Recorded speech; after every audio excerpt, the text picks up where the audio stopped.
Salam hər kəsə, dəyərli izləyənlər. Bu günləri mən belə bir maraqlı məsələnin izahını verəcəm. Ümumiyyətlə bu orta məktəb həndəsəsində də olimpiada məsələlərində bir çox məsələdə bu faktın tətbiqi var.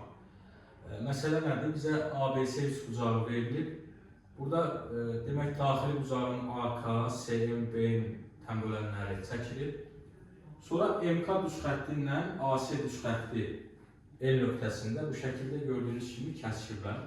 Göstərmək istəyirik ki, BL burada xarici bucağın tənbölənidir. Yəni, demək BL düz xətti ABC bucağında bu B təpəsində bu xarici bucağın tənbölənidir. Əslində bunun bir çox həlli var, həll üsulu. Orta məktəb proqramından çıxmaqla da bunu həll etmək olur. Mən onun barədə çox danışmayacağım, bəlkə nə vaxtsa onunla bağlı da video çəkmək olar. Sadəcə yüngülvari bir məlumat verim. Burada A, N, C, L nöqtələri bir demək harmonik bölgüdədirlər. Eyni qaydada bu 4 nöqtədə bir harmonik bölgüdədir və s. Bundan rahatlıqla da ispat eləmək olur. İndi mövzumuz o deyil. Bunu nə cür göstərmək olar? Başqa cür. Hamının bildiyi məşhur teoremi var, Menelay teoremi. Təbii ki, bu Menelay teoremi bizim orta məktəb proqramında yoxdur.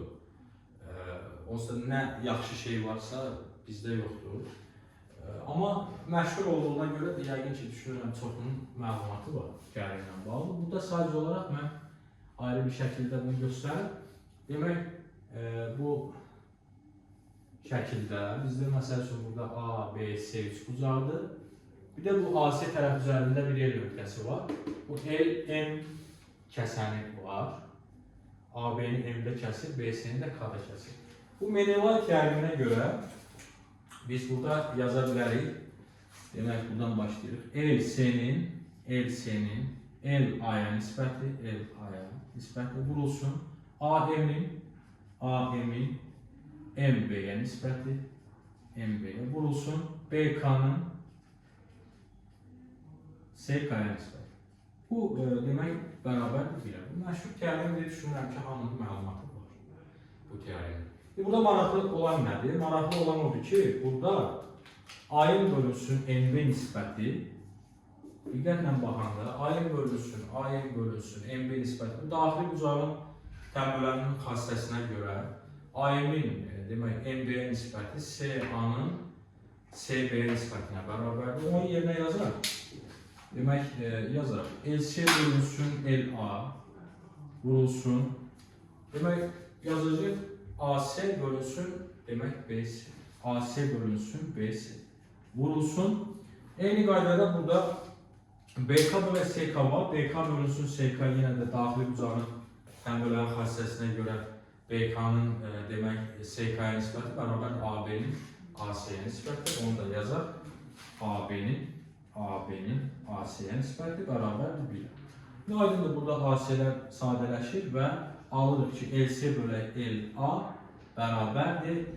Demək, tərsini yazacaq da 1-ə böləndə. Burada olur, deməli, BC bölünsün A. Belə bir Menelay teoremi tətbiq edib, belə bir nəticə aldı. Daha sonra bu xarici bucağın tənböləri ilə bağlı bir məsələni demək istəyirəm. Demək, əgər bu bizim demək üçbucağımızdır. Bu olsun ABC üçbucağı. Buradakı kimi ABC. Bu da xarici bucağın tənböləni olsun. Olsun burada D nöqtəsi. Fərq yoxdur.